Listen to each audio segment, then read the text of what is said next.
Welcome back, guys, to another. Welcome back, guys, to another YouTube video. Today, I'm gonna go over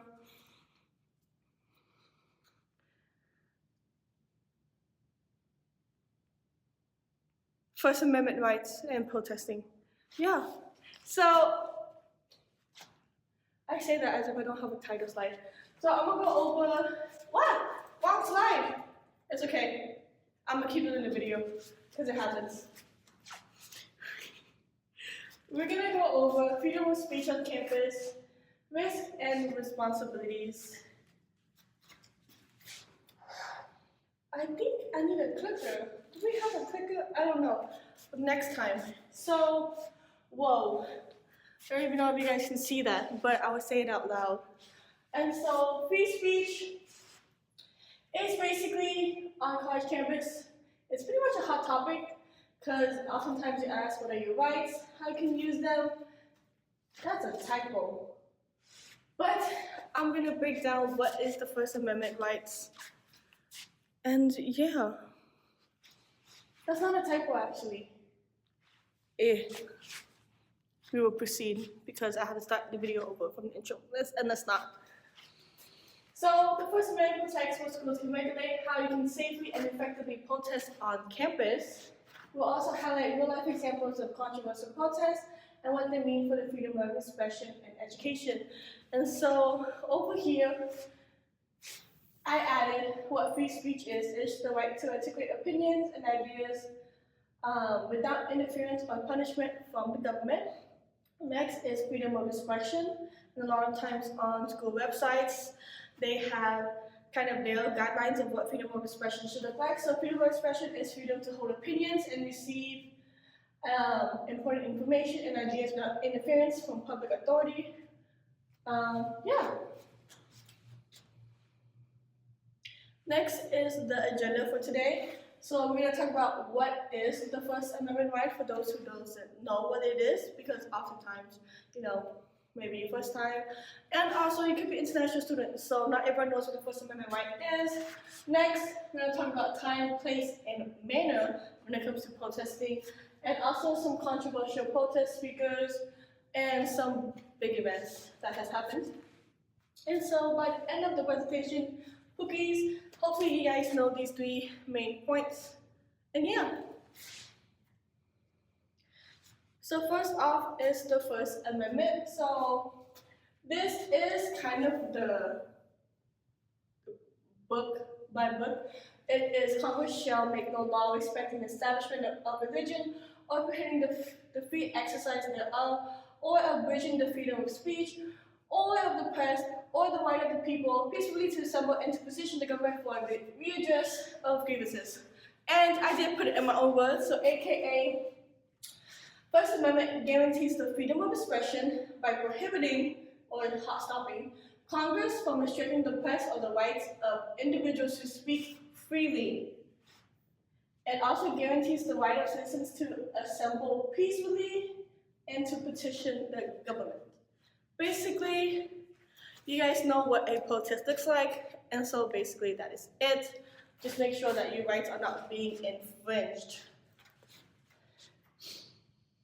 These are some of the resources that you can use, and so the first one is the fire.org, which is 2025 College Free Speech Rankings. The next is the UC Berkeley Free Speech. So it's freespeech.berkeley.edu. It does offer a short history lesson on the page with bullet points, and so it is a good thing to look at. I'm also going to add the resources in the bio, as always, down below. Next is the ACLU, Know Your Rights, Student Rights. It's just www.aclu.org/Know Your Rights, Student Rights. There's more specific examples that you can click on and navigate through that.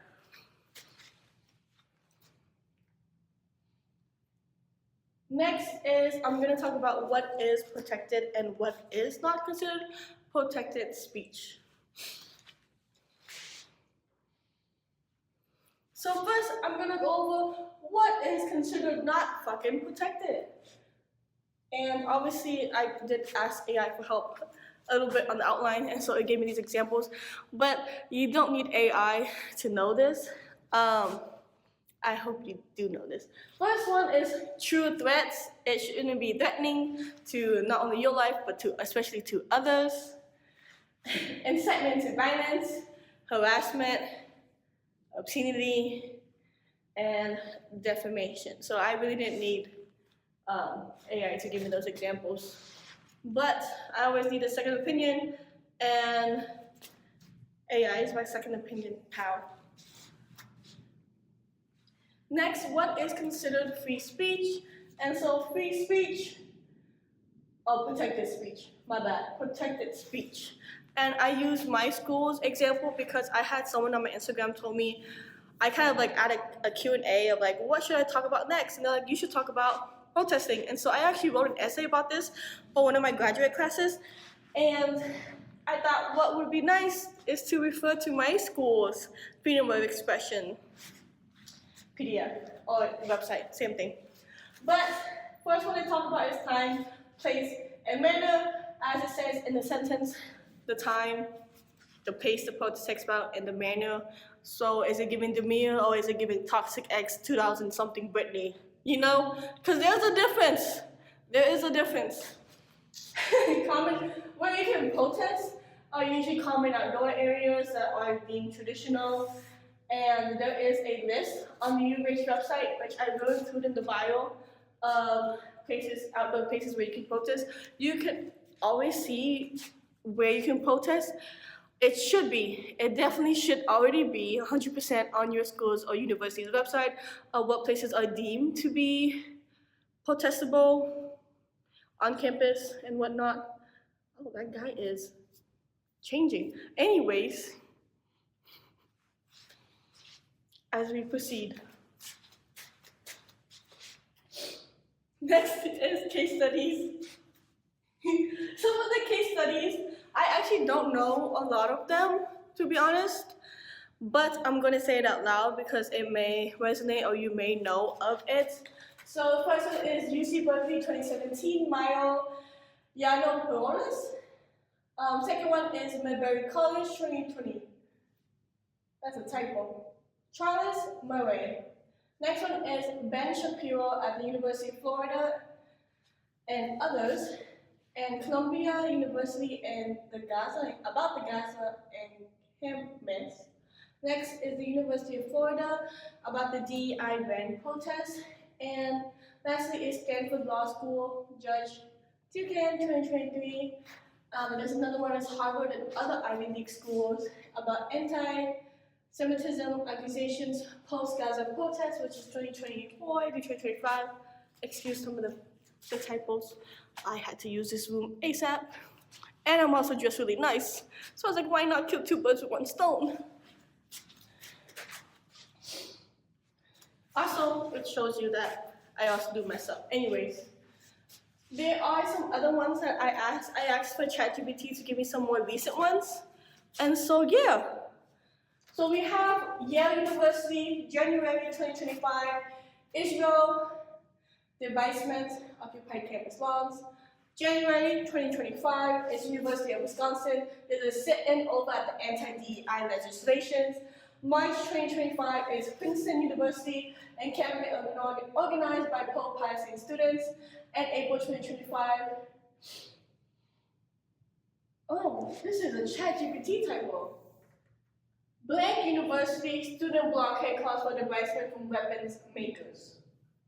So I'm blaming this one on ChatGPT. It said April University. I didn't catch that typo. See, this is why you always check your work. And I obviously didn't. So, but that doesn't matter because what really matters is how to legally protest. And I did this one correctly. So, where is really important. Designated free speech zones. Look at your website, as I said earlier, to see where. You choose the quad, the plaza, open space. Check your school's website. Next is who. So who to contact to protest. Student affairs, dean students, or campus events coordinators. Once again, check your school's website. So I'm not giving you the wrong information. As you see earlier, there was probably like 4 to 5 typos in my presentation, so take everything with a grain of salt. Obviously check your school's website. I think I said that 3 times, so that's very important because what I give you is not representative to all of the schools. Next is how to submit your paperwork to protest. There's usually a event request or protest permit that you have to do depending on how small, how large the protest is. Know your school's protest policies or your freedom of expression on school, online, computer, check your phone. Understand non-violent protest and immunity from discipline. And also a tip, as always, go with a friend, obviously it's public, go with people you can trust, have someone on speed dial, have contact information. If you're going by yourself and you're still in the public, make sure you know and you text somebody that you know that, hey, I'm going to this protest from about this time to this time, like here's my contact information if anything, or like, just have someone you share locations with because you never know. Last thing you want is to be booted up and you don't have someone to contact. But yeah, just make sure you're safe when you go protesting. Next is also remember that freedom of speech is foundational to higher education. And I wrote an essay about this on how important it is for free speech. Obviously, as students, we pay to be here, to learn, to be educated, to know more, to do more for the community. And obviously, our opinion matters because we are the student body of the school. We are the future for tomorrow, for the future of different generations after us. Each generation brings kind of new ideology, new norms, new expectations from schools, and schools, they kind of build because of us and our feedback. That's why there's always surveys, feedback forms. Fill out this survey for $10 to the dining hall or anything like that. Or like you use today's service, like there's surveys everywhere. You get surveys at different corporations, grocery stores of like, how do we do today? And so freedom of speech is seen everywhere. It could be as simple as, did the dining hall do good today? Did this restaurant do good today? From all the way to like protesting on campus. It's freedom of speech all throughout. And some people, they take it for granted. And so it is important to know kind of the rights that we have, because use them, because not other countries or not other people have that same luxury as we do. And lastly, make sure that freedom of speech, you are also safe as a student. There's equity and respect. Usually, what I see on my campus is pretty chill. Our protests are not as crazy because we don't have authorities jumping our ass, is what I'm trying to say. But for other schools, as I've seen videos or from my peers reposting and stuff, make sure you are safe. First aid kit. I am the mom of the group, so I always have a first aid kit either in my car or my backpack. I literally have a first aid kit in my backpack right now. But make sure you are safe and first aid kit, because it can get crazy out here and I've seen it get crazy. So yeah, be safe. Don't lose an arm and a leg. But it is very important to protest. So yeah. So, just a brief overview, summarization of everything I talked about today. So, first one is free speech protects everyone. It does come with responsibility, obviously, because, time, place, and manner. Great responsibility comes with it. Yeah, so you guys know that Spider-Man analogy.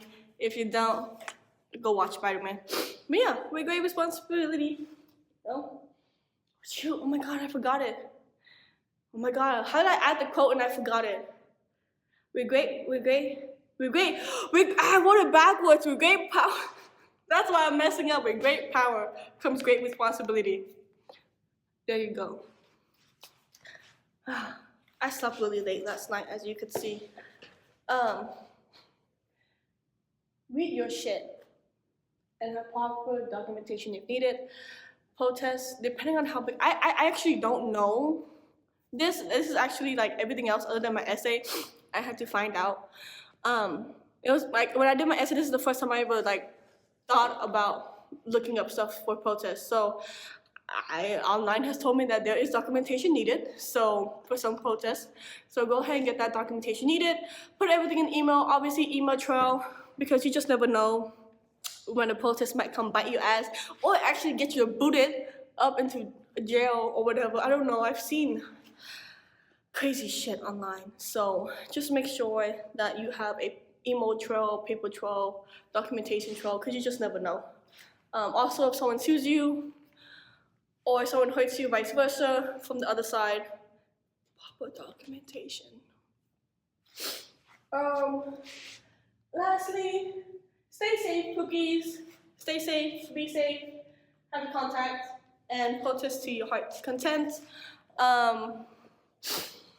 We have a long history of protesting, throwing tea over a boat, protesting because our taxes got a little bit higher, protesting because of wine and alcohol was prohibited. Like, we went crazy in history, so and we still are now. I mean, there's different ways of protesting, whether that's online, we post, in person, in Congress, at capitals, working in the education system.